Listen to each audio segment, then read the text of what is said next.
Good evening and welcome to today's session on BIC Streams in collaboration with Juggernaut Books, Raya, India's first global leader. Joining us today are our panelists, Srinivas Reddy and Chris Chekuri. Before I hand over to Chris, a couple of quick instructions. If you're here for the first time and want to receive updates from us, do sign up to our mailing list by visiting our website or following us on our social media platforms, Facebook, Instagram, and Twitter. With that, welcome everyone, and thank you so much, Srinivas and Chris, for joining us today. Over to you, Chris. Thank you, Raghu. Thank you. Good evening and welcome to today's forum on the Raya and Vijayanagara Empire. I am Chris Chekuri, Associate Professor in History at San Francisco State University, and your moderator for the evening, discussant and moderator. I am here today with Srinivas Reddy, the author of Raya, Krishnadevaraya of Vijayanagara. We will discuss the book and also use it as a launching pad to explore broader questions. Our event today is organized by Bangalore International Center with help from Juggernaut Press. Special thanks go to Raghu Tenkaila, Lekha Naidu at BIC at Bangalore International Center, and Disha Nayak at Juggernaut Press for organizing this event. Thank you also to all our nearly invisible audiences from around the Zoom world for joining us on a Sunday night. The focus of our discussion today is Krishnadevaraya and Vijayanagara Empire, prompted by the book. And by the book Raya, Krishnadevaraya of Vijayanagara by Srinivas Reddy. Srinivas is at IIT Ahmedabad and now at Brown University for this semester, where he teaches South Asian Studies. Welcome, Srinivas. Thank you, Chris. It's IIT Gandhinagar. Oh, sorry. Yeah. We will proceed with a brief introduction to the book by me, followed by readings by Srinivas, and eventually open up for audience questions and participation. With that said, let me begin with a brief introduction to the book. Srinivas Reddy's Raya is an elegant and artful rendition of the life of Krishnadevaraya. Krishnadevaraya, as most of you know, was the ruler of Vijayanagara Empire, and during Vijayanagara Empire during the early 1500s for about 20 years. In his book, Srinivas Reddy weaves a compelling narrative biography of the Raya by taking the reader through the different political and religious centers by way of an array of literary, historical, and religious texts in Telugu. For those of you who have not yet had the opportunity to read the book, a little bit about the book itself. Raya treats the life of Krishnadevaraya in three parts. In part one, we're introduced to the Raya's youth and wider context of the medieval Deccan politics. A chapter here titled The Coronation very deftly pulls together different colorful tales, legends, and chronicles to give the reader a vivid world of the Vijayanagara court. In part two, we're introduced to places and activities on the Eastern Front, mostly the Telugu-speaking areas from Tirupati to the far north. Here, the sovereign's military and political successes against the Gajapatis of Orissa stand out. Finally, in part three, we return back to the court at Hampi, to the conquest of Raichur and the fateful conflicts with the Sultanates. The overall image of the Raya is one of a bold military strategist, literary aesthete, and a pious sovereign who is a figure of world historical significance. Srinivas Reddy mobilizes an array of texts from this period and after, including modern Telugu movies. The challenge of writing a continuous narrative, such as a biography for the Raya, should not be underestimated. Unlike the Indo-Muslim world, sources for Vijayanagara are fragmentary and disparate. So, for example, if you're a Mughal historian, you have a Babur Nama or a Humayun Nama or an Akbar Nama, texts that more or less provide you with proximate knowledge of the Mughals for later generations. For Vijayanagara, however, we do not have such biographical texts handed down, leaving the modern biographer with a much more challenging task to construct a narrative. I should say, on a lighter note, it must seem odd to be discussing medieval India in the age of Zoom, but we must note that lockdowns and quarantines are not new to the Raya. As Srinivas Reddy discusses in his book, the Raya imposed quite a few lockdowns on enemy fortresses, and we might add to considerable success. The modern lockdowns, however, is a different story for us, both in the United States and India. In conclusion, Srinivas Reddy has managed to deliver a readable, compelling, and disciplined biography of the Raya. The strengths of the biography are the ways it integrates the literary productions into thoughtful ruminations of the imaginative world of the Raya. This is a biography of the Raya that is very mindful of the general reader and very successful at that.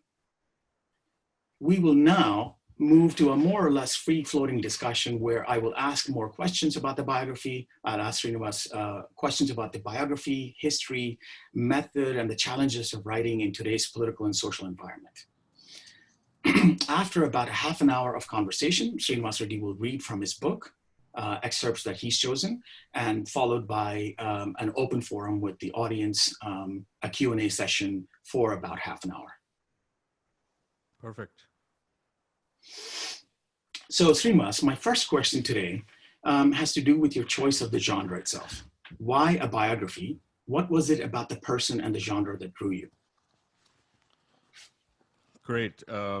So that's a big topic. And like, again, let's just chat, Chris, and see what happens. Yeah. Chris Garu. First, let me also just say a few words of gratitude, thanks, and welcome. So thank you everyone at the Bangalore International Center. It's really lovely and so professionally put together and nicely organized. And of course, Chris Garu, my old friend. I think the last time we met was at Chat Cafe on University in Berkeley.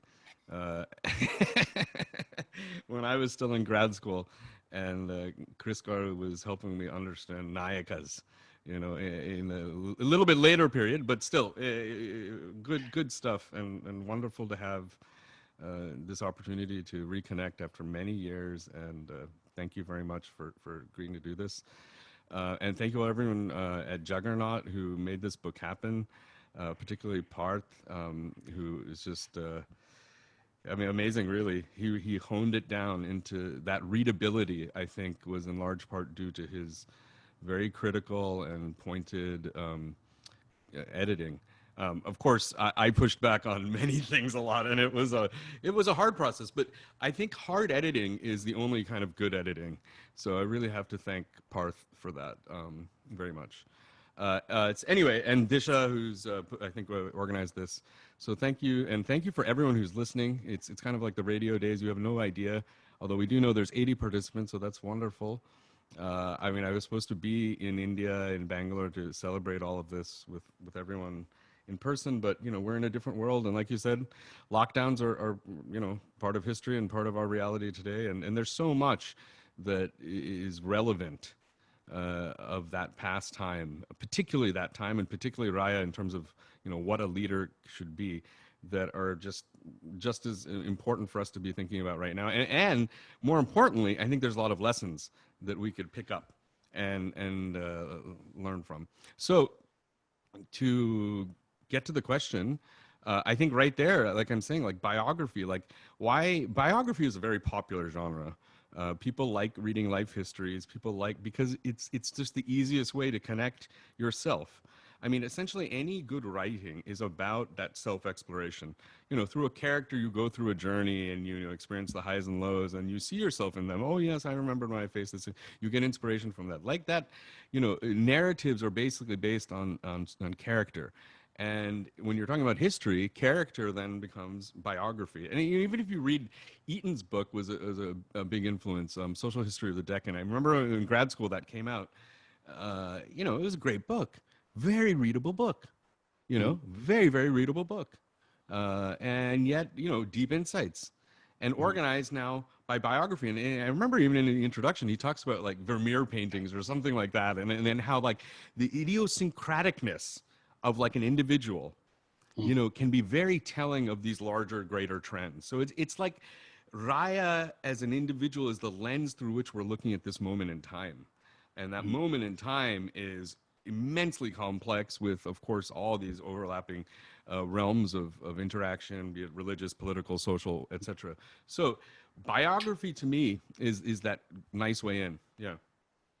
You know, it reminds me that actually there's been a lot more of there's a proliferation of biographies now in India. We have, especially modern and pre-modern figures. We have Ashoka, we have Akbar, we have Dara, and now Raya. So there's a way that there seems to be a voracious appetite for, that we didn't have at one time, let's say 20, 30 years ago. What is it that this moment signals for you? Well, what do you think we're drawn to? Well, I think there's maybe two things, like I was saying, that narrative, and that again, Indians particularly, of many, out of so many cultures that have this, of course, all have, but India is peculiar in the sense of what we do to individuals. We glorify them, and let's be honest, we deify them. So what that means for, like, what the idea of a hero. Now, talking about the movies, not the movie hero, but just as a hero, as in like the Joseph Campbell type of hero, the hero's journey, like that's the thing that Indians love, man. We love that. So getting back to why the biography is popular, all the biographies I think mostly that you're mentioning are, again, those readable biographies. You know, there's a younger generation of people who are reading, and mostly in English, not in their mother tongue languages, who are interested in Indian history. And this is the audience I want to capture, the young guys. I mean, I just taught this class at IIT in classical Indian lit. These kids are hungry for it. You know, you remind me, when you said Eton, I was wondering, the book, for the audience we should mention, is called Eight Deccan Lives. And he chooses basically figures from the Sultanate and Vijayanagara, all of the sultanates, basically from everywhere from Gujarat to Chennai area. In that choice, he did not choose Krishnadevaraya, but instead he did Ali Raya. And he has figures like Malik Ambar from Adil Shah's. He has these figures that are very different. And I wonder, you know, can you speculate as to why he didn't choose Krishnadevaraya? Instead, he chose Ali Raya. Absolutely. That's what I meant, like these I mean, of course, Raya is also idiosyncratic in his own way, but he was too big. There's too much stuff about him. And luckily, Eaton did get into Raya in which article is that? The one that he describes the battle on the Krishna Raichur, the military one. I forget the title right now, but the Raichur article, Kiss My Foot article, exactly. Yeah, he gets into it in that one. But I think it was probably too much. Raya's a little too big for that book, whereas Rama Raya, you know, has a fantastic history too. I mean, honestly, I'll just say it out loud. Like, if there was going to be a sequel to this book, that's the story. Because the roots of Rama Raya are even further back than Raya. You know what I mean? That whole Aravidu, how that family comes in. You know, this what it reminded me of? I forget the lineage name, but this is how, like, Nur Jahan's family, that one lineage, like, grafts itself into a royal household. You know, this is how the Aravidus come into the Vijayanagara thing. It's very interesting, these family politics. You know, because Alayante Aludu, right? Rama Raya is his son-in-law. So this is a very fascinating thing. Anyway, the reason why Eaton chose him, I think, is because he's interesting, and there's probably less that he could have, or more focus that he could be with him. Let me slightly shift that this question of the biography. The reason I'm curious about it is that, it's an interesting choice because, especially given that we don't know much about the beginnings or the end of the lives of either Krishnadevaraya or Ali Raya, in the sense that we don't have such a record for Vijayanagara. Given that all of these absences, how do you tell the audience? Would you tell the audience how you handled those absences in a way? Yeah, I mean, this is a great question, but. Well, I won't ask you about what you meant earlier by Indo-Muslim world. We'll come to that whole discussion later. Because something you were saying about sources and Indo-Muslim. But anyway, let me get to what you were asking, because I think there are things. You see, you have to use, indirect whispering types of sources. One great example, and one of my very good friends and a scholar I greatly appreciate, is Srinivas in Vizag at Andhra University. He's an art historian, loves literature, and tracks all this stuff of Manucharitra, Amuktamayada, through the stone reliefs at Hampi. I mean, he's just like done some really interesting work, and he has a couple of, interesting theories about the early days of this whole family. But I think I make small mention of it, and I need to do more research, and I need to go do field research, and I want to stress this idea of field research, because we're talking about a 500-year-old king, but I'm doing field research. I mean, these places are living places still. You can go to Virupaksha temple and get your darshan and have your prasad and be blessed by the Gaja there. Sure. She's there. But the point I'm trying to make. Well, anyway, go ahead. Sorry, maybe I was going off tangent. Staying on this biography or the historical absences, we don't know much about how he grew up. Yeah, so I'm coming to that. If I may add to this, I'm coming to that. Yeah. Yeah, so the reconstructing that early period from indirect references and things like that, people like, using art history, using religious texts, and basically, here's the big thing. The bottom line is Raya. Now, again, if you go with the general consensus amongst people that he, in fact, did write Amuktamalila, which, I mean, it's pretty much, I mean, if you read Telugu, then you know that he wrote it. There's no question about these things. Then, the man who wrote Amuktamalila is someone who is deeply in touch with Sri Vaishnava philosophy and some very, arcane material within that canon of tradition. So my big guess, and I talk about this, I think, in a little bit in the book, but it's hints. Again, we need to do more research. You see, basically, the princes were often taken away to Penukunda, Chandragiri, or somewhere older home to be raised, so they don't have to deal with all the craziness at court, and they could be raised properly, trained properly, educated properly. And I have a feeling that Timmarasu, I'll be quiet on this, just as a hypothesis, Timmarasu took Raya in his youth and brought him to different places probably, but I think he studied and lived in Ahobilam. This is my conjecture. Anyway, I can get into the details of that, but yeah. Go ahead. I have a different take on Timmarasu, but we can get back to that if you remind me later.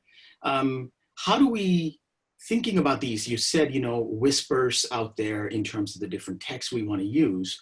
How do we read them? Some of these texts that you're using, such as Rayavachkumu, which you rely upon very heavily, and then some Ferishta, some other things that are a year, 200 years after the life. Yeah. How do we bring them into saying this is informative about the person when quite possibly they might have been written for other reasons, right? We know Rayavachkumu was written in the Nayaka period in the 17th century, partly in the courtly dynamics there, that they may have mobilized or weaponized the history of the Raya for their own purposes. And so there's kind of a battle between history and memory in a way. There's no battle. So that's the whole problem with historians, is they think that there's a battle between these things. There's no battle between history and memory in the Indian sense at all. And they run in parallel. And that's the key thing. I mean, I don't want to belabor this point, but I mean, I do talk about it in the book to some extent, but even the idea of having to rejoin myth and history is basically a post-colonial kind of endeavor in and of itself. So to get to your point, and this is an excellent point, and I feel like I utilized this throughout the book and made it clear, is that when you're using sources of different historical layer and level, what you're able then to do is also do a historiography of Raya himself. How is the image of Raya constructed in his lifetime? How does it change even 100 years, 200 years later? How does it change in the colonial period? How does it change in the post-colonial period when modern scholars? So all of those sources I show you, put them in that historical order so you can understand that this is an evolution of an image that we're getting. You know what I'm saying? But should we not... evolution of an image, you're right, a genealogy of sorts that is evolving over time. So when you take things like the Ashtadigajas or that the particular stories about the Raya that may contradict, or the other sources such as inscriptions may contradict what the Rayavachkumu says. What do we do with that? So, for example, in places where I noticed that one of the reviewers said that took you to task for using the Devaraya as a term, that Deva was not used by him, or at that time that it was a later attribution. And it's something that you also suggest. I mentioned that in the prologue. I mean, that's something that is clear from the beginning. Right. The whole name of Raya is, again, an evolution. He's Krishnadevaraya simply in the court chronicles. He's probably Krishna to Chinna and all his friends, or some other name. You know, he's Krishnaraya to these poets. He's Krishnadevaraya later on when people start deifying him. And then by the time we're in the modern period, he's Sri Krishnadevaraya. And it's always Sri Krishnadevaraya, Sri Krishnadevaraya. So it's like that. And then Rayalu, the honorific plural. So these are all levels. The reason I just chose one of those, and I explained that in the book very clearly. I think on this one, I disagree. We have evidence from inscriptions, from South Indian inscriptions, that actually it was quite commonly used during his time. The inscriptions from 1500 to 1530 will often use, or 1509, whenever he was coronated, they refer to him as Krishnadevaraya. So I would love to see that reference. Yeah, I could share that with you later. And so this is what I'm talking about in terms of how do we sort of bring this information to our audience? How do we bring it, how do we play with these absences, and how do we also obviate these things to our audience in different ways, to our readers? So, I mean, like you said, like in the book, I tried to kind of tell the stories, tell the history, integrate that into a type of narrative, and then always take a step back and give like a few paragraphs of contextualization. How are these sources being reused? What's kind of happening in a larger historical context? What do these themes imply for us in other contexts? Like that. I tried to balance it with that kind of running commentary as the author. Yeah. There's, speaking about how we remember the Raya, I mean, there's very many interesting directions to take it. There's a way that Telugu nationalism and Kannada nationalism of the early 20th century celebrated Krishnadevaraya and Vijayanagara Empire as somehow an iconic national past, a golden age of sorts, that only comes undone or unraveled during the colonial period. These are things that sometimes deserve to be shaken up, in my view. And how do we understand these and alongside, let's say, something like the statues of Krishnadevaraya being destroyed in Hyderabad in 2011, in the movement for the statehood of Telangana, right? How do we think about those? As well as the appropriation of the Raya. I recall a moment when I was at a state government Department of Education meeting about California textbooks. There was a little boy, an Indian American boy, who came up to the podium and he said, I would like to have my history taught. My history, he said. And he specifically said, I would like to learn about my king, Krishnadevaraya, and Vijayanagara Empire, to the State Board of Education. And this whole, there was many organizations that brought the diaspora there, and one of those organizations is a branch of the VHP, and they mobilized, and so there's a way that the history of Vijayanagara gets weaponized as Hindu, as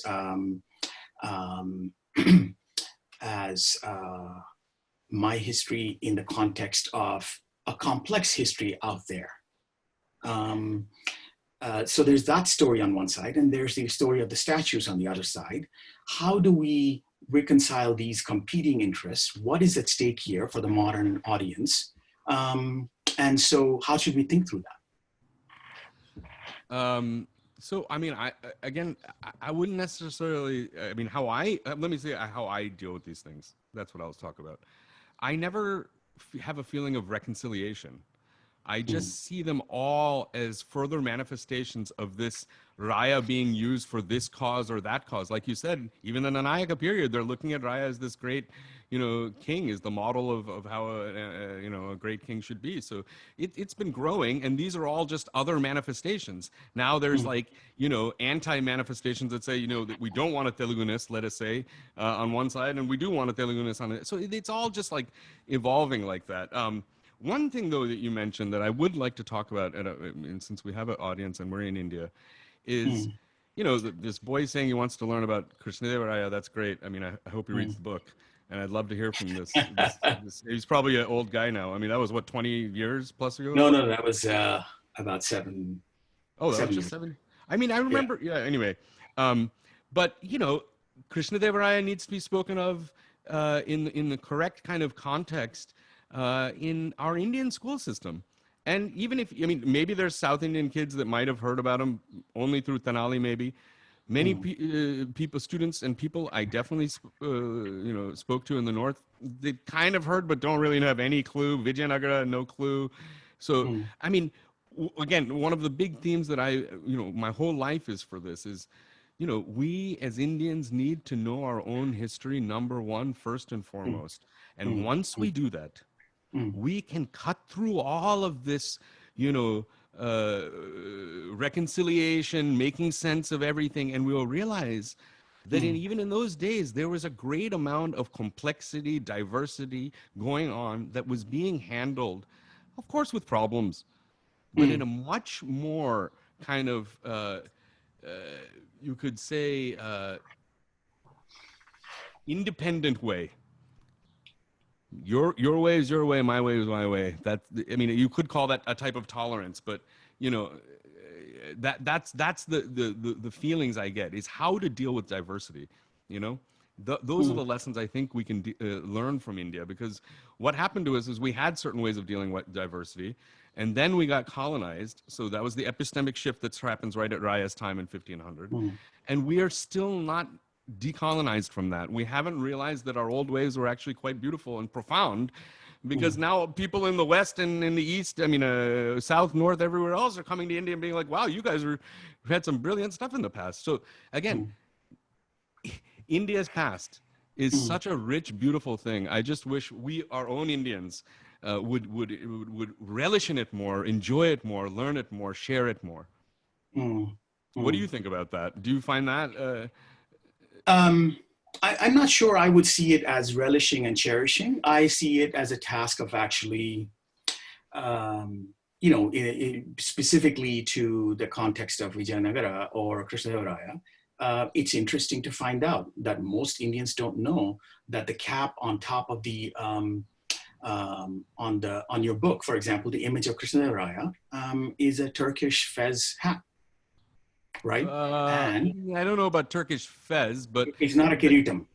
It's not a kiritam. I agree. It's not a turban like you might see in some of the, so yeah, but I don't know about fez, but anyway. And yes. Also, when he held court, he had a Quran next to him, because he was inviting Arab traders and traders around the Portuguese world or in the Indian Ocean world. I think the reference these are things that we sanitize. Or, for example, when we use the word Hindu to talk about him, at a time when Hindu meant literally the region or an area, a geographical connotation, not yet a religious connotation. And so I find those intriguing for me. I find if we're talking about multiculturalism or diversity, the diversity of that past is beautiful, the cosmopolitanism of that past, that there were Muslim generals in the Vijayanagara Empire, that this is a much more complex story than what contemporary or 20th century nationalist historians have told us. And so we have produced this history of Vijayanagara as somehow a bulwark against the advance of Islam. And so I feel like in the context of today's India, I think we should to create a new word, complexify this whole thing.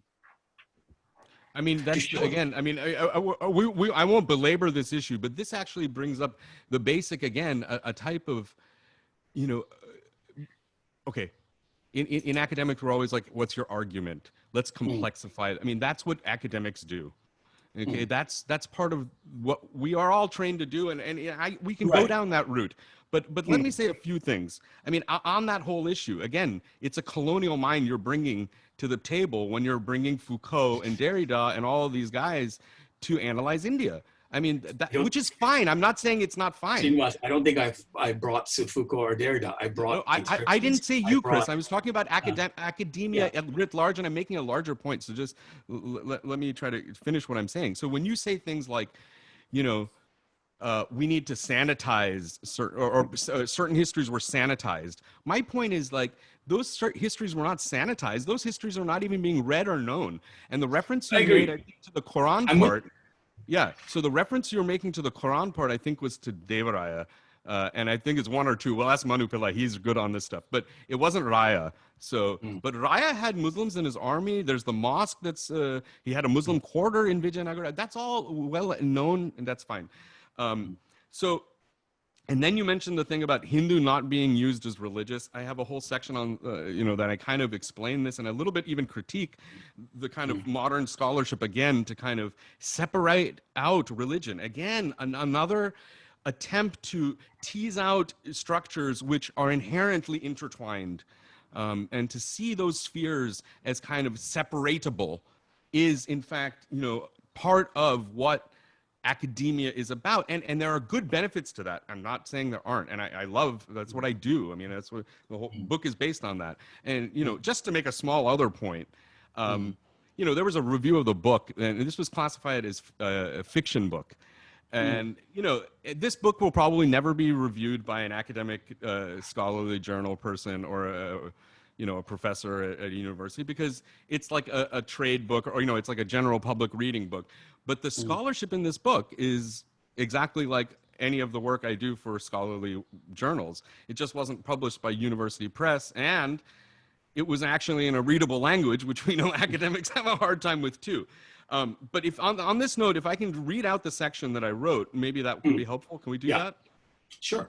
Okay, so let me find the section that gets into this historiography and this stuff, and hopefully we can have a discussion on that after a little bit too.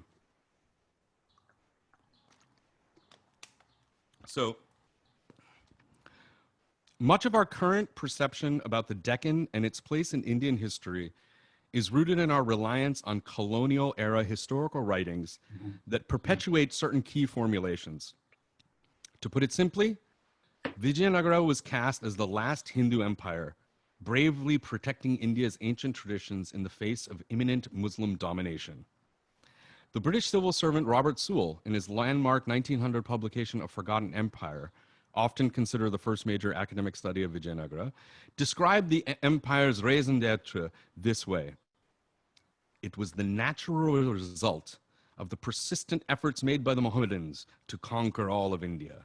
When these dreaded invaders reached the Krishna River, the Hindus to their south, stricken with terror, combined and gathered in haste to the new standard which alone seemed to offer some hope of protection. The decayed old states crumbled away into nothingness, and the fighting kings of Vijayanagara became the saviors of the south for 2.5 centuries." Okay? This simplified narrative was further echoed and amplified over several decades by both Western and Indian historians. You can go like Nilakanta Shastri, all those guys, you know, the early great historians, but again, you know, parroting this basic formulation. Medieval Indian history was thus repeatedly presented through the lens of a starkly polarizing religious polemic. Fortunately, more recent histories of Vijayanagara, from scholars such as Richard Eaton, Philip Wagner, Manu Pillai, and others, have endeavored to highlight the rich complexities that define Vijayanagara and its multicultural milieu. Wagner, for example, in his brilliant study of Vijayanagara court attire and royal epithets, argued that Hindu culture at Vijayanagara was in fact deeply transformed by its interaction with Islamic culture. one begins to recognize, I'll just read this part so we can have a good discussion, because I just spent time reading this, putting this together. So, because this was a hot issue and we need to all talk about it. One begins to recognize the extent to which Islamic-inspired forms and practices altered Indic courtly life in the Vijayanagara period, end quote. His work looks specifically at how Vijayanagara elites took up wearing Islamic courtly attire, like the kullai, the headdress, and the kabai, the robes. Wagner's analysis is based on distinguishing between Islamic, which refers to the religion of Islam, and Islamicate, which encompasses the social and cultural practices associated with Muslims and Islam. In other words, this formulation conveniently segregates religion from culture and politics, something that is nearly impossible to do, especially in a culture like India's. And although this analytical model is helpful in formulating and enriching our understanding of Vijayanagara, perhaps the corrective has swung the pendulum too far. One is sometimes left with a feeling that religion had no role to play in the political life of pre-modern India. Although we may be tempted to read either communalism or non-communalism into the past, the historical record reveals a much more complicated story. In this regard, Wagner and others have argued for the need to conceptualize the pre-modern history of Hindu-Muslim interactions in more than simply religious terms, and to see it as part of a more robust process of cultural interaction. Okay. Then as now, however, religion was politicized, and then I go into a couple of examples, including I think the one, maybe not here, but of the Quran being kept on the throne. So that's just a little part, but you know, those few paragraphs, I spent a long time trying to put that in a language that was clear and, you know, honest about how, at least how I felt about the situation, and also, you know, praise the work of these great scholars who I rely on immensely. I mean, Philip Wagner was the #1 scholar that I relied on, and when he said that he would review the book and then wrote that review, I mean, that was it for me. If Philip Wagner said that, then I was happy. I really mean that, and I give my heartfelt namaskaram to Mahanubhavadu, a great scholar. Thank you, Philip Wagner. So anyway, I'll shut up. So what do you think about, I mean, how does this relate to what you're working on, Chris, or what you're feeling in the world? I'm going to shut up for a little while. No. I think in terms of what you're reading, you know, I'm absolutely with you in terms of what you laid out in the introduction, which is a legacy that I think even in the context of, let's say, a popular readable book, we could take up these questions and bring out more openly and more broadly, is what I'm saying. But we don't have to belabor the point. There's many other questions I want to get to, but do you have questions that you want to, or you want to raise some more topics that are broader in the field and things like that? Well, there's always, you know, the language thing, which is another big discussion. Of course, we're in Kannada Nadu, or we're not actually. No, even the guys that are hosting this are not in Kannada Nadu. So that's right. I mean, there is a way you make the Raya come across as a Telugu king. And listen, Ksheminchandi. Yeah, but also. You also say, for example, when he was fighting the Gajapatis, the Telugu elites in that area, you imply that there was a solidarity, a Telugu solidarity. Is this not too soon in the past to be saying such things, in the sense that Gajapatis were there for 150 years before the Raya got there? And so... Yeah, but the Telugu guys were there way before all of those guys. That's the point. I mean, I write about all of this in the book, and I make my position clear, and you know, we can discuss that. But certainly, I mean, I know there's been a position amongst many scholars that idea of a mother tongue, a language identity, was something that was in a colonial construct, and I would question this deeply, particularly in the Indian context, and particularly in like what language means for an Indian. You see, what language means for an Indian, very different than certainly an American. American is lucky to get by in his one bad English. But an Indian has to know at least 3 languages just to function on a daily basis. You know what I mean? So there's a type of multilingualism in India. That's the one big point that's at a very high level. Secondly, and I write about this in the book. I could read that section, but the point is that when Rayalu says that about Telugu, when you know the famous Deshavashaland Telugu Lessa, Adi, that is, the key line before that is Ella Norpula Kolovan Eragave Basadi. Now I always talk about this, but I have to make it over and again. This is nothing but a political statement. He's saying that when you gather around your lords, the guys in your top administration, you know, your guys, your main guys, your cabinet, let's say, when you gather your cabinet together and you're in the sabha and you're talking kolulo, he uses that word. It's a beautiful, it's a very goal. You know, that also comes from that. You know, when they put the dolls and all, same thing. Anyway, my point is that when the lords are gathered, when your top guys are gathered, and they're all chatting and chit-chatting amongst yourselves and discussing plans, didn't you realize that Telugu was the language that was the best for you? And it's true. It was the most expedient political language. That is the argument. The fact that it was having a literary kind of zenith at this time is also kind of related, of course, but you know, it's in a way a separate issue. The issue here in Raya's statement, and this is in the words of Andhra Mahavishnu, it is a 100% a political statement. People don't read the previous line. That's why they're not understanding this. Of course, just as a small note for the geeks out there, if you read this line in Kridabhiramam, you'll get a whole other interpretation, which I can discuss offline. So what do we say to the Kannada historians, going as far back as Salator and others, who have done a lot of work, M.H. Ramasharma, who have actually shown a considerable history of Vijayanagara as also being a pan-peninsular or possibly a multilingual empire and not just Telugu. That's what I said. I'm not saying that Vijayanagara was a Telugu empire at all. It comes across as that. Yeah, well, so just read the book again, and I, you know, I'll be honest. I mean, the reason Telugu comes up is because, again, it was the language that Raya wrote in, so that's my main source. Raya Vachakam is in Telugu. I tried to look at Kannada sources when I could. My reading of Kannada is not that good, but, you know, there aren't too many that I could access. So if there are scholars out there that work in Kannada, I would love that. I think one of the biggest areas that we could have, I mean, Telugu studies in its infantile stage, like in the larger scene of academia, as it becomes more popular. And we had this Telugu conference in UPenn finally. I mean, the next thing, and I said this in a couple of times in my public lectures, you know, the Telugu Kannada connection is deep and essential. I mean, look, you don't even need to learn a new script. Kannada and Telugu are totally mutually script intelligible.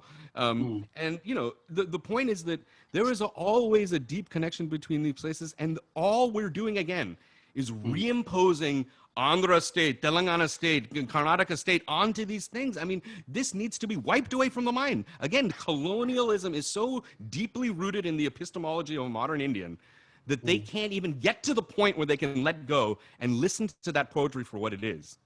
That's the real critical step I want people to take, is not get bagged up in that level of academic, you know, mishmash up there. Go to the depth of the thing, and you will find that there is something very sweet and wonderful there that you're missing out on. That's what I'm saying. Whatever discussions we want to have and we should have and be critical, I want people to read Amuktamayada. I want people to read this Raya. I want people to read the hundreds of other biographies and books that are out there about Indian history. We don't know it. We must know that first. Then we can have the critical argument. Because we're having the critical argument now because people don't know the history and they're using their imagination and they're just blabbing and talking about nonsense. So if we can all get on the same page about certain facts of history, then we can discuss complications and complexify things. But we are people who are not even on the same page. Who's, you mean the scholars? No. India, the world writ large. We're a bifurcated world. You know, we're not talking on the same page. One guy's talking from one book, the other guy's talking from another book. We're not even reading the same book. Let us read the same book and then debate about what's good and bad in that thing.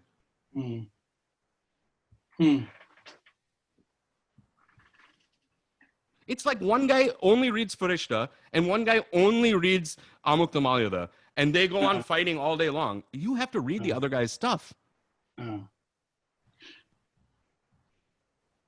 So what is the image that we get from Raya Vachakamu and Farishta and these that are different from the other sources you mentioned, from the Portuguese, for example?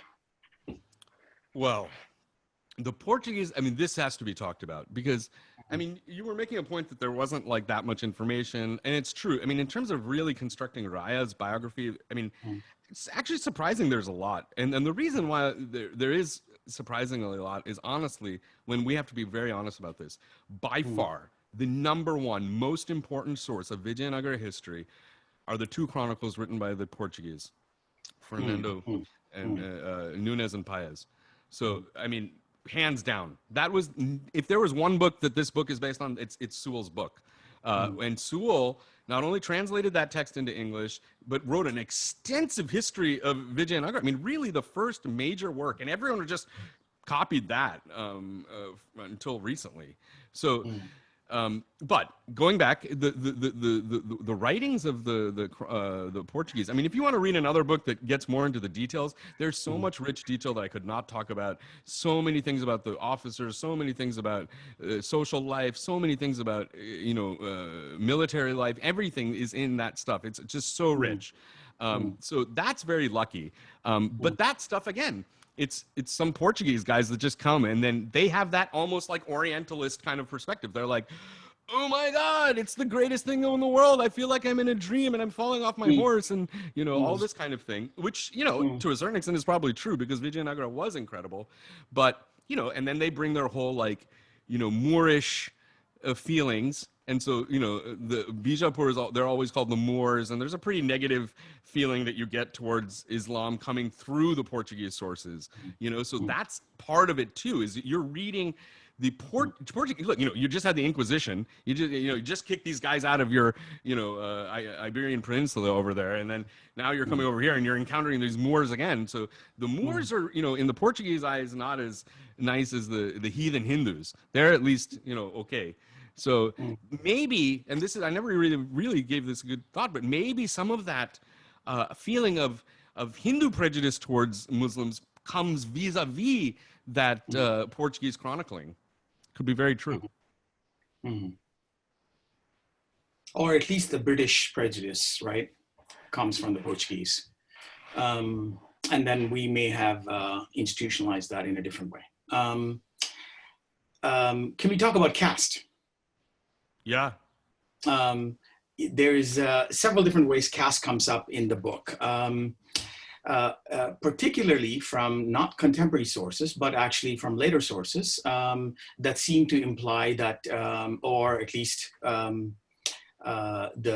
later tales in some sense talk about the Krishnadevaraya as a Dasiputra, right? And you mentioned, you described that in the context of the duel between Prataparudra of Gajapati and Krishnadevaraya of Vijayanagara. How do we approach that? I mean, if I'm thinking of, when you mentioned that, I'm thinking of people like the Marathas, people like the Nayakas, people like the Rajputs. They're all coming from very humble backgrounds at one time or the other, in the sense that everybody is coming from something or the other, even including, I would say, the political elite of the Gajapatis. And so, how do we take care not to make that somehow a stick? Because we don't know where the Krishnadevaraya comes from in terms of his caste identity and from the sources, from the contemporary sources. It's something later on attributed to him by some. That's one question. But the other question is, how do we, given the context of we're very much mindful of the modern audience, of contemporary audience, how do we then also talk about caste, both in modern India and at the time of the Raya, in the ways that we talk about it? Are they the same? Are they different? And should we bring the audience along for that journey as we write the narratives? in terms of saying that it's not easy, or it's that, how do we take the audience in those directions? Yeah, well, just to be clear about Raya and his caste or his origins, let us put it this way. Number one, he was not a Brahmin. Number two, he was, if there is even a such thing in those areas, I mean, Rajus kind of came later and it's a kind of a different story. But anyway, he wasn't a Kshatriya. Wasn't top two Varna, let us say it that way. If you want to even go by this Varna thing. Certainly he was some Shudra or whatever. I don't think he was a Dalit. He was not the Panchama Varna. Okay, so basically he was in that lower area. But so was everybody else. That's the whole point.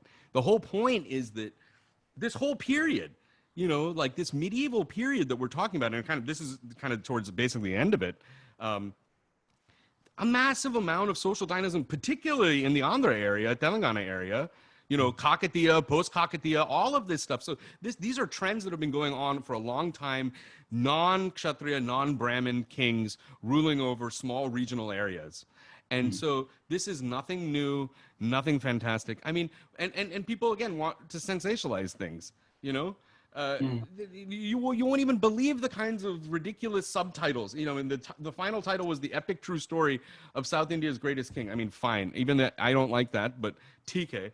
I mean, if you would have known what some other options were, that, I mean, you'd run away. So the point is that, you know, we could go crazy about talking about this, but what the point is, it's stupid. The thing to understand is he's just one guy amongst many, because this was a whole, you know, era, a whole period of this kind of social dynamism and interaction, particularly in the political sphere.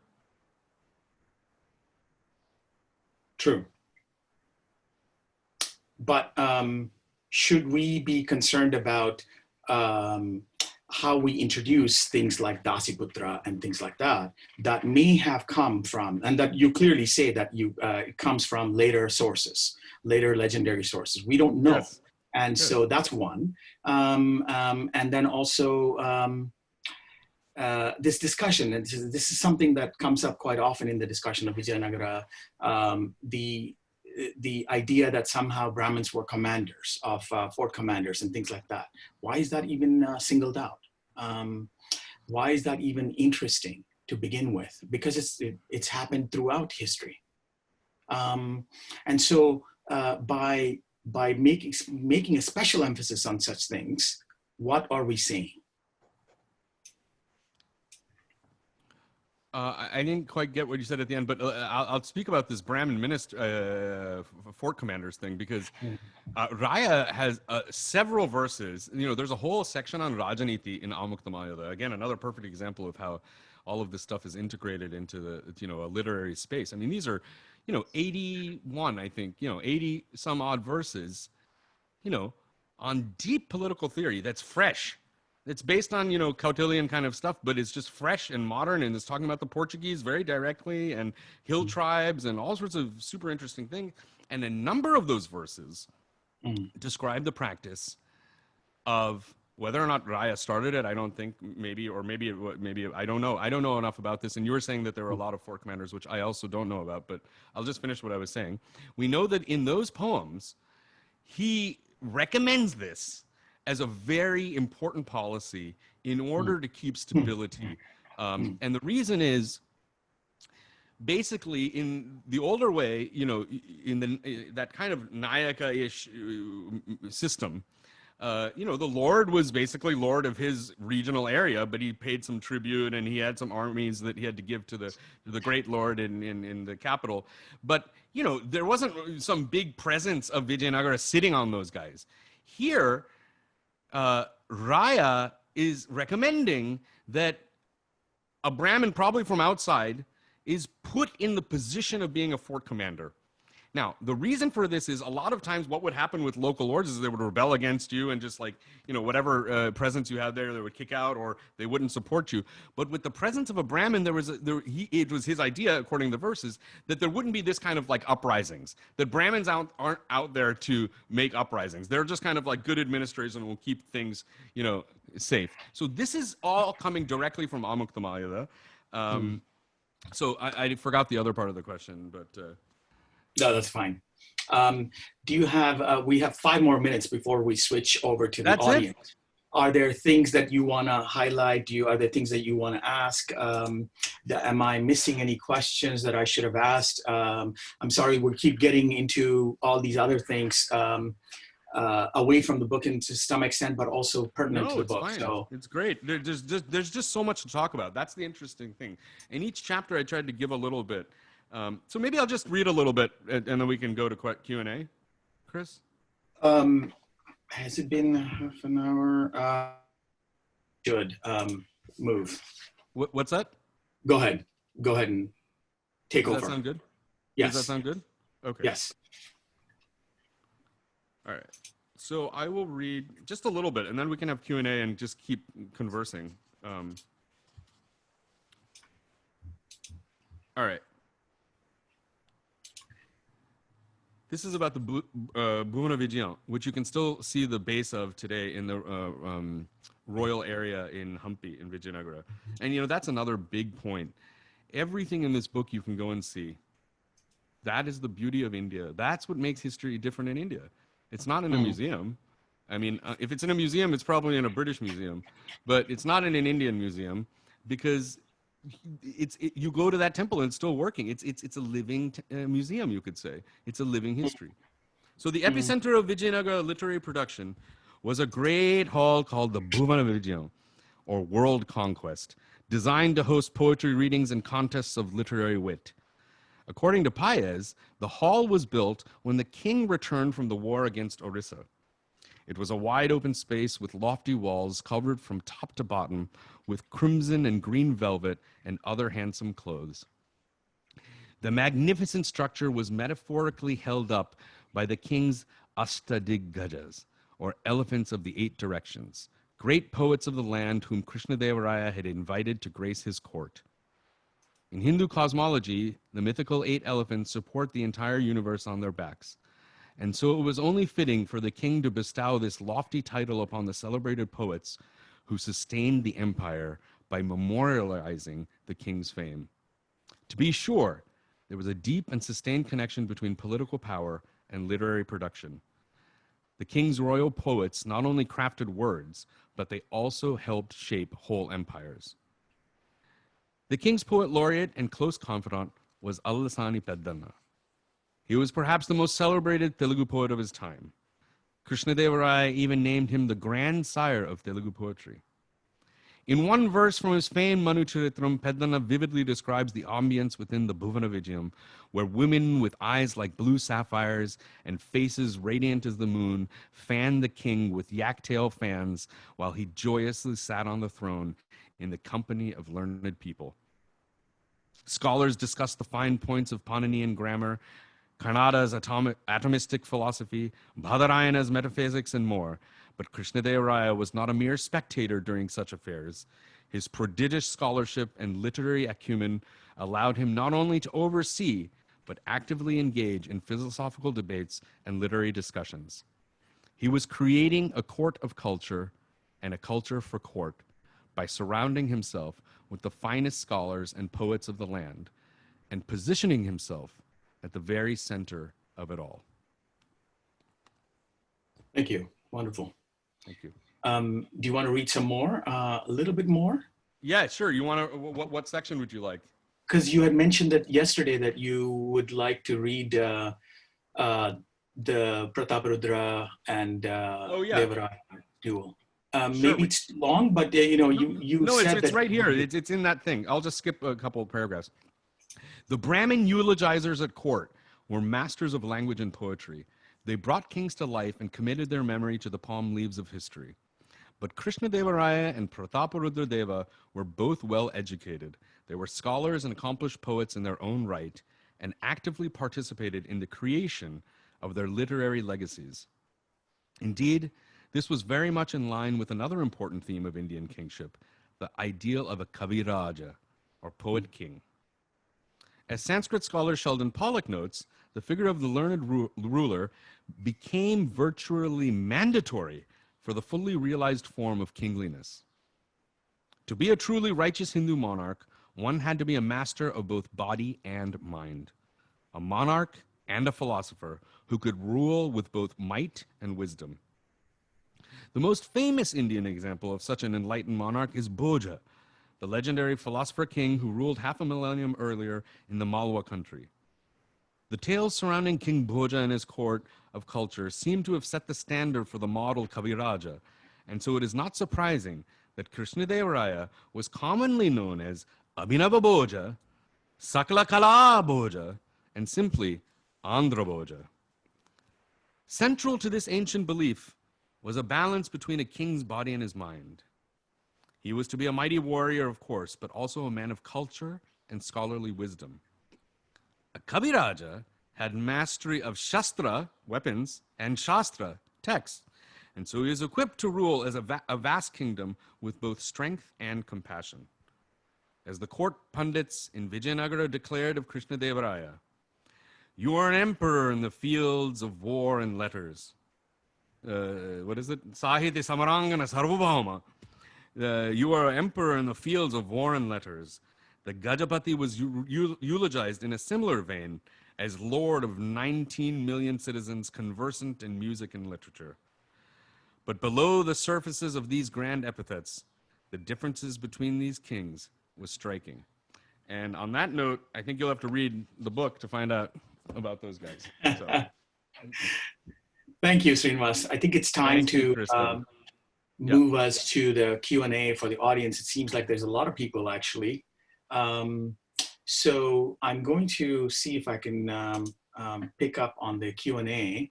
To the audience, please feel free. There's a Q&A link at the bottom. We have some questions here. I'm sure there's going to be more rolling in. Quickly, the first question, just quickly, there is a Telugu version coming. We're working on a translation, and also a Kannada version. In fact, the Kannada version is already in progress. So I don't know if Shashi is online, but he's very nice. He wrote to me, and I'm really excited that he's doing that. So namaskar, and thank you for bringing that into Kannada. So go ahead. Sorry, Chris. The next question is international. It comes from Deepak Matti. Okay. And the question is, international trade flourished during Raya's reign. Did Raya not seek technical or military help to fight the Sultanate? And this is something obviously you answer in the book, or you talk about in the book, the relationship to the Portuguese and the dynamic between the Adil Shahi Portuguese and the Vijayanagara. So read the book. More about that? No, I mean, if we can read the book, let's go to another question. I mean, okay, quickly, sorry. Again, I'm just repeating. I'd rather do something fresh, but quickly, yes. In fact, the key battle, the most well-documented battle of this period is the Battle of Raichur, when Raya and the Sultan of Bijapur meet in great battle on the Krishna River to take this famous fort that was contested between them. And what allows Raya to, the siege would have lasted forever, but what allows him to take the fort is the fact that these Portuguese musketeers show up and say, hey, we'll help you take out those Moors, and they do.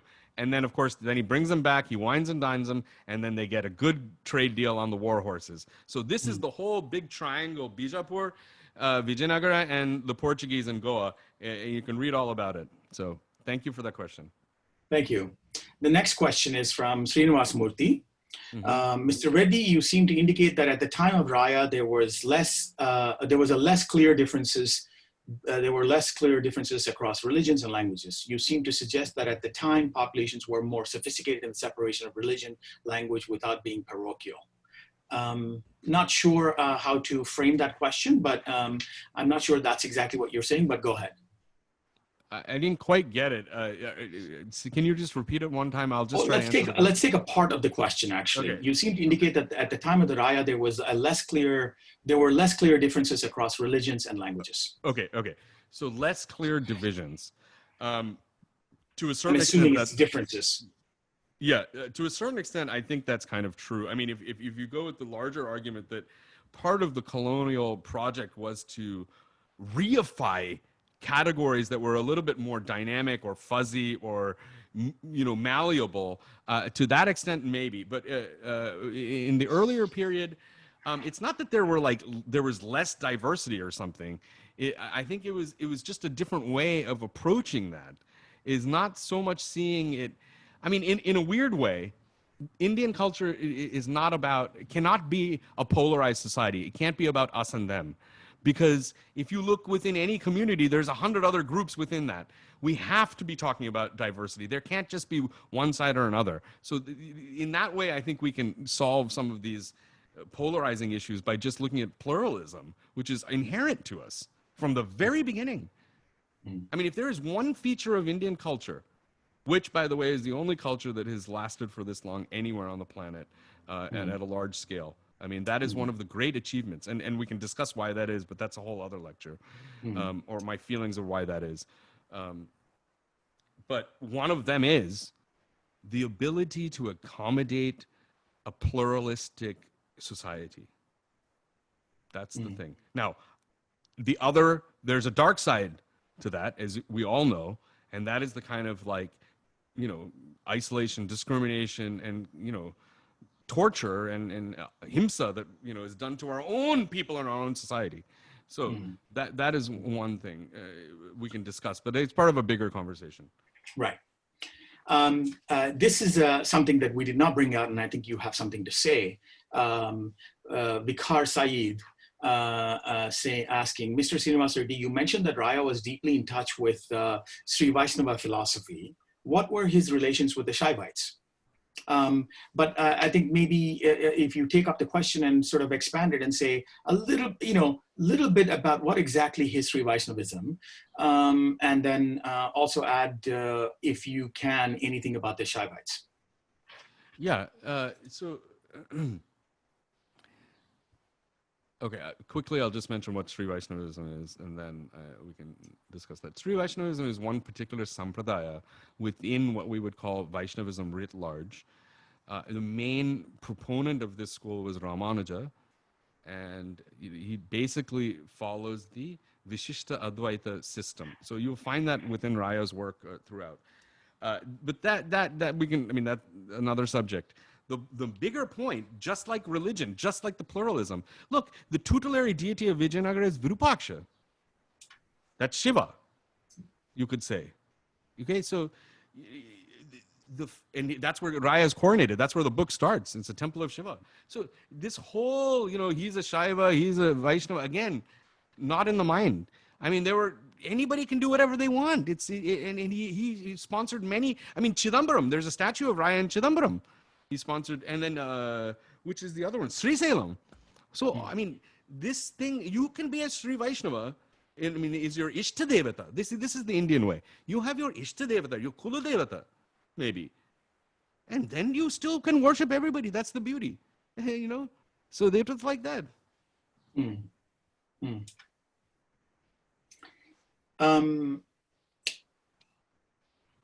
I'm trying to choose the next question here. As a Hindu Rashtra, I'm not sure how to make sense of this question. Just read it out.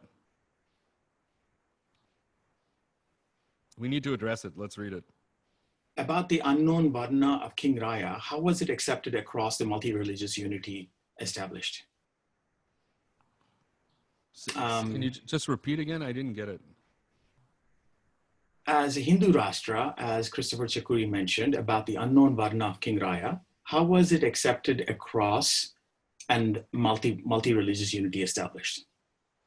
I'm not sure exactly what Hindu Rashtra is. I didn't even know that you said that, but there's no Hindu Rashtra here whatsoever at all. Okay. We're always taking things and putting them from the present back into the past. We have to free ourselves from that and start to listen more. You see, what we're doing when we approach the past like that. Let me move to the next question. From Vikhar Saeed again. A tricky question on historical methodology. How do we use sources like Robert Sewell and B.A. Salator, who, as you argue, have communal bias in their writing? So, I mean, everybody has communal bias in their writing at some level, or let's not say communal, but everyone has bias. All sources are written from a perspective by an individual in a particular historical context. So as a historian, when you have an array of sources, you have to evaluate each source on multiple levels through multiple lenses of kind of contextualizing that, corroborating that if you're looking for more like specific historical datings and chronological issues.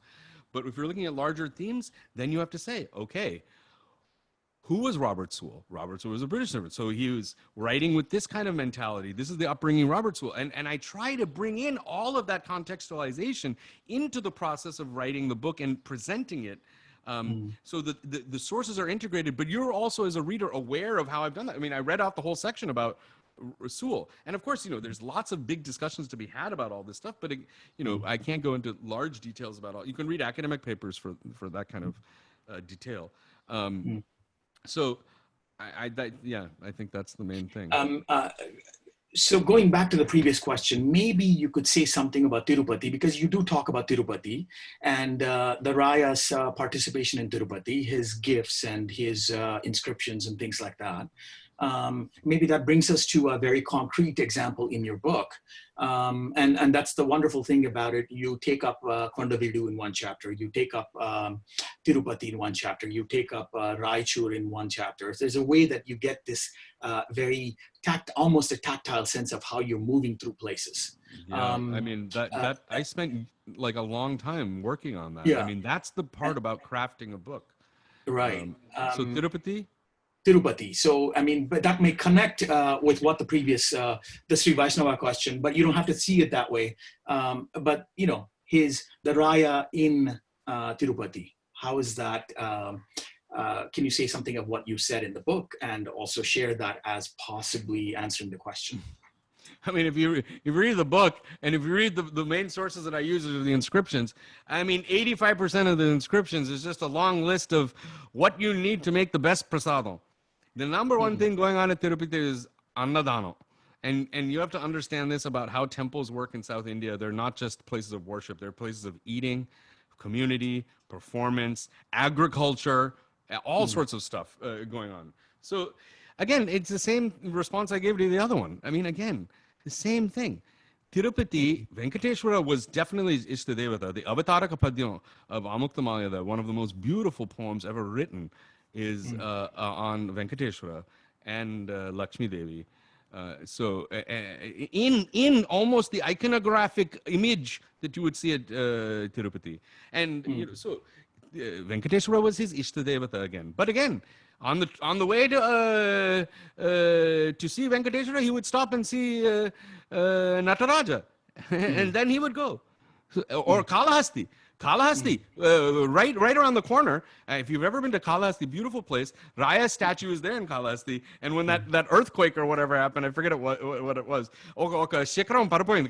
Sorry, one of the towers fell, and everything was like collapsed, and Raya statue remained untouched. I remember reading that in the paper, so it's just funny like that. So anyway, my point is simply that, in the Indian way of religiosity, you can love your one God and be totally into like Venkateshwara, and you can love every other God too. That's the beauty of it. That's the Indian way. That's what I'm trying to say. It's pluralism, but you can still be your own thing. Actually, Vikhar has a second question on the same topic. Maybe this helps us. He says, Mr. Srinivas Reddy, the scholar Ajay Rao, argues people like in calling his me book, Mr. Srinivas Reddy. Please. Dr. Srinivas Reddy. No, you can call me Srinivas is fine, but Mr. is just incorrect. No, this isn't the question itself. Yeah. Srinivas, the scholar Ajay Rao, argues in his book, Refiguring the Ramayana as Theology, that the pillaging and plunder that took place after the Battle of Talikota is partially a denouement between the Shaivite and Vaishnavite rivalry.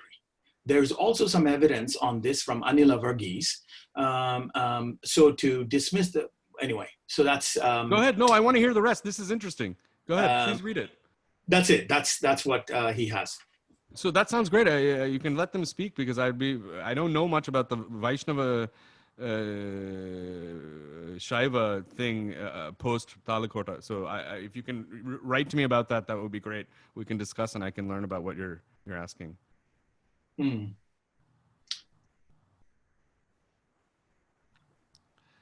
The next question, this comes from Madhukar Appaji.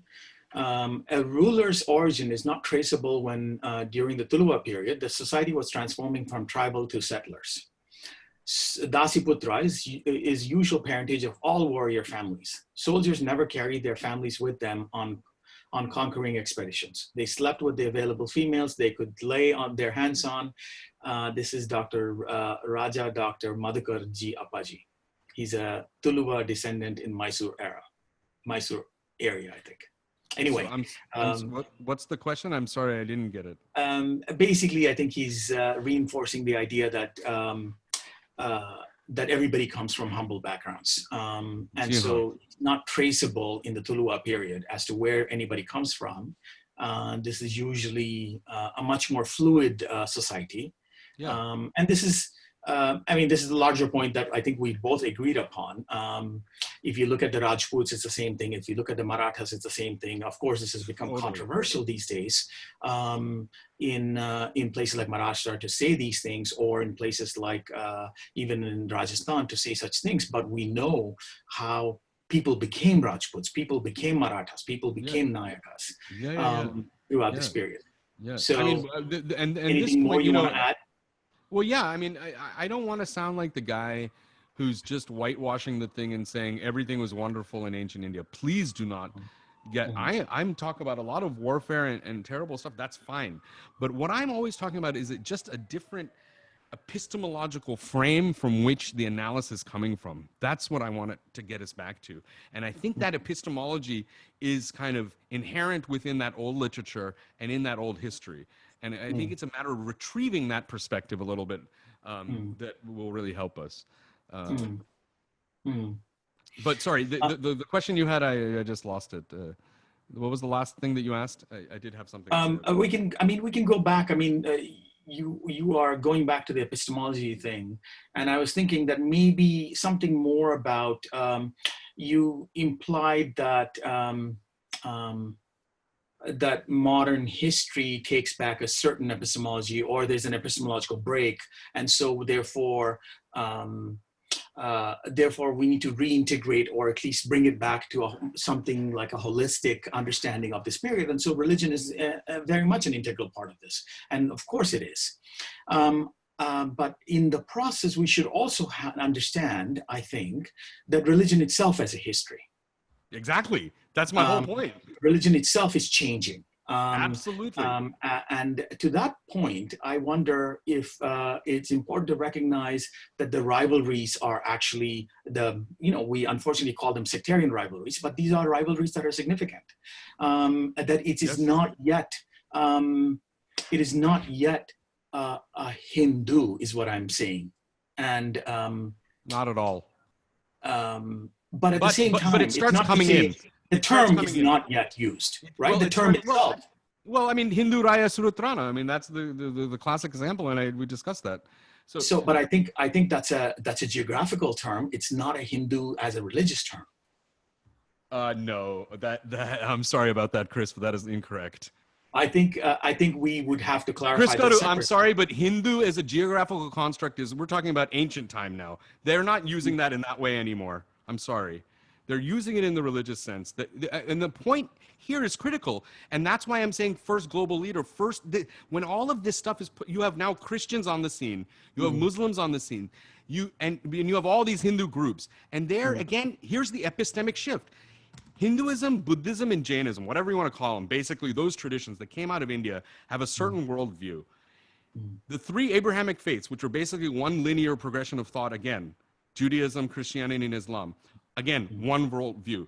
That's basically what I'm talking about, is that conflict, if that's what we want to call it, It was also a beautiful fusion and synchronism that happened. I mean, look at what happened in the Deccan. No other place like that. Incredible architecture, incredible culture, incredible literature, all of that stuff. I want to celebrate that stuff, but I don't want to hide the kind of hard times that we had doing that, or that we do today too. But those things are not based on you being this way or me being that way. It's based on a mentality shift.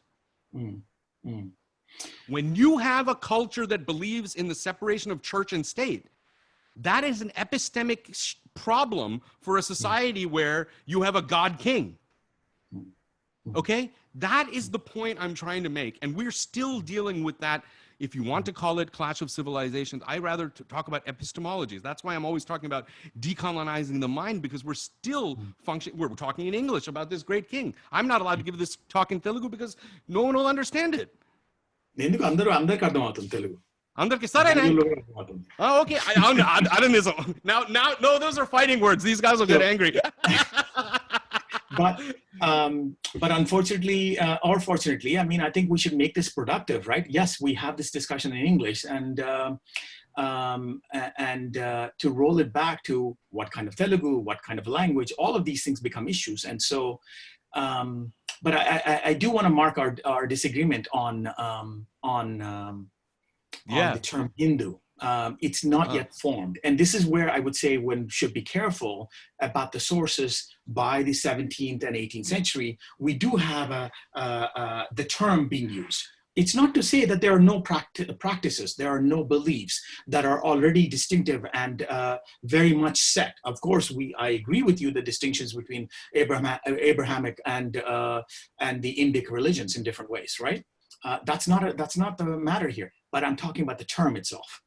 Well, it's important to that thing, because why that term comes up now is before you didn't need that term, because back then you were a Shaiva, or you were a Lingayat, or you were a Sri Vaishnava, or you're a Shakta, and then you get this period where you have the new epistemology of Christianity and Islam, which are very different, fundamentally different in terms of how you, I mean, you know, in all the Abrahamic faiths, it's one body, one life. That's it. This creates an epistemic consciousness that is very different from a society that's based on cyclical, you know, existence going on in life. Okay, that's the only point I'm making. And when these come together, that's when you need the emergence of a word Hindu to distinguish from Islam and Christianity, not anything vis-a-vis the other Hindu traditions. It is only in that sense, and that's why it's Hindu, Raya, Surutrana. Now that Surutrana is Sultan. Coming into Sanskrit, or into Telugu in this case, you know, so that is all part of it. Is that that's what Wagner is getting at? Is where this Islamic influence is coming in and creating the need for a dialogue of a word like Hindu Raya Surutrana. Okay. Let me ask you something more. Why do you think that they were interested in classifying themselves as sultans? So, I mean, again, Wagner has done wonderful work, Eaton also. The main thing here, again, is Sultan not as anything to do with Islam. Sultan is a type of political governance structure, right? So you are moving away from the little chinna kingdoms of these lords. You know, after the post-Kakatiya thing, everyone's kind of dispersed, and, you know, it's not clear what's going on. And then out of this comes this Vijayanagara, and Vijayanagara is not just a little, you know, Hindu kingdom. It's a sultanate of a type. That's right. The whole point that they're getting at there. So that language of the political language of Islam is now coming into the discourse of these, you know, southern kingdoms. But also, I think they have a lot more, it implies a lot more than just being the political language, but it is also the structure of the empire itself. That is very similar to Delhi Sultans, the Mamluks in Egypt and Syria. It's actually there. We understand Vijayanagara better when we begin to see them alongside these other sultanates around the Indo-Islamic world. And so this may be dismissed as academic obsessions, but it sheds more light. It actually gives us access to a better understanding. And in fact, it's a better understanding, and it tells us why, for example, no Vijayanagara ruler lasted longer than 3 or 6 or years, except for Krishnadevaraya, who lasted for 20 years. And why we don't have the beginnings or endings of these people? Because they're constantly often being displaced and contested in these succession struggles. That is very much a feature that's common, that's a shared feature of the larger Indo-Islamic world. As to what we call it, and is it religious? Not exactly. Is it Islamicate? Maybe the distinction is overwrought. Maybe it's a problematic usage to say it's a social feature. But the fact of the matter is, it was legible to the wider world that this is what happens in the empire. So I think in that sense, we should take when they call themselves Hindu sultans, they take it, they are implying, they're telling us something more than simply, an identity or a term, but actually the structure of the empire itself is much more along the lines of Delhi sultans or the Bahmani sultans or the Mamluks in general. I would even go a little bit farther and say that we don't have a lot of information about the family, about the dynasties, is very, very, very difficult to establish, partly because we have individuals. One way of thinking about it is that actually Vijayanagara is something akin to a slave dynasty. In the sense, a slave dynasty. We call the Delhi sultans as a slave dynasty, right? What it is that the Mamluk system of service, of fealty, of loyalty, is very similar, very much happening and taking place in Vijayanagara. A lot of people are rising to political prominence in the service, and by declaring their loyalty, their fealty, in much the same way, for example, a Malik Ambar in the Adil Shahi, or somebody else in the Delhi Sultans rises to places of potential sovereignty, becomes a sovereign, is very similar, I think, in Vijayanagara. And that's why we don't have continuous biographies, or we don't have, at the time, it's very difficult for us to reconstruct biographies. And so therefore, we end up relying upon sources from a century or 2 centuries ago to construct a biography. You have genealogies, but the genealogies don't tell us a whole lot in the inscriptions or in the prefaces to the Telugu or Kannada books. So I think there's something deeper that we haven't placed our finger on yet. So just one quick thing. I mean, people might not like to hear this, but in a way, what you're talking about, Vijayanagara itself was founded by the mandate given by the Sultan in Delhi. You know, Harihara and Bukka get captured. They go up to Delhi, and then he lets them go, and he says, "Go take care of this, and you'll be like my lords down south." And then, of course, they get down south, and they're like, "Forget that guy," and they of course do their own thing. But there's a deep connection between Delhi and the founding of Vijayanagara.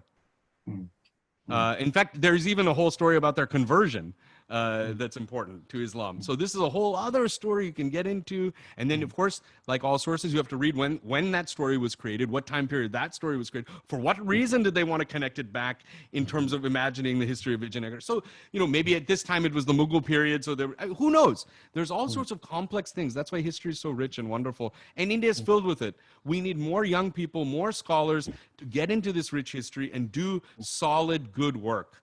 So I hope people do that, and I think our time's up. So thank you, everyone. Thank you, Chris Goddard. Do you want to end? Okay. You want me to read a poem? Sure. That sounds good. We can end with that. Okay. So I'll read a little section about the king that he writes about in Madura. Of course, the way I read the text, this is clearly his ideal of the...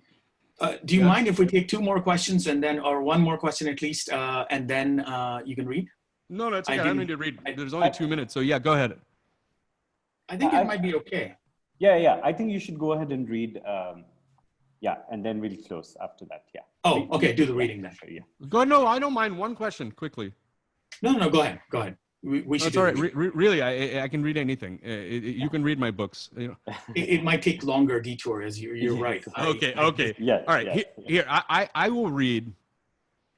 I will read the very first verse in Amuk Thamayula, which I was talking about. To me, this embeds a very, very profound and deep sense of subjectivity. And the image here is of Venkateshwara, and seeing oneself in the other and the other in oneself. That kind of dialogue of imagination, if you want to go to Bhaktin or something like that. Sri Kamani Ahara Mani Chennuga Tana Kaustambunanda. That's how it comes. So he that Venkateshwara is reflected, Lakshmi is reflected in his Kaustubha gem. And she is reflected in his. So here it comes. He is seen in the sparkle of her lovely jeweled necklace, and she is reflected in his radiant Kaustubha gem. As if the image of the other that each held within their hearts was coming into view.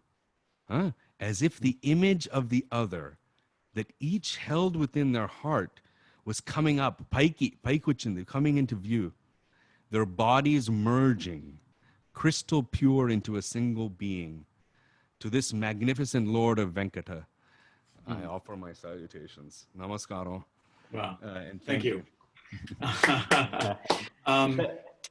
Thanks, Srinivas. And Thank you, Chris. do you want to, Raghu, do you want to take it away, or should I close? Yes. No, thank you, Chris, and thank you, Srinivas, for such a lively discussion and making history all the more interesting. Thank you so much, audiences, for joining us today, and we hope to see you at our next program. And thank you. See you. Thank you, Raghu. Namaskaram. Thank you. Thank you, Raghu, very much. And thanks to the center as well, and Lekha and Ravi, and of course, Disha as well. Thank you all. And thanks, Srinivas Reddy. Fantastic conversation. Let's continue. Thank you so much. Yeah. Thank you. Bye.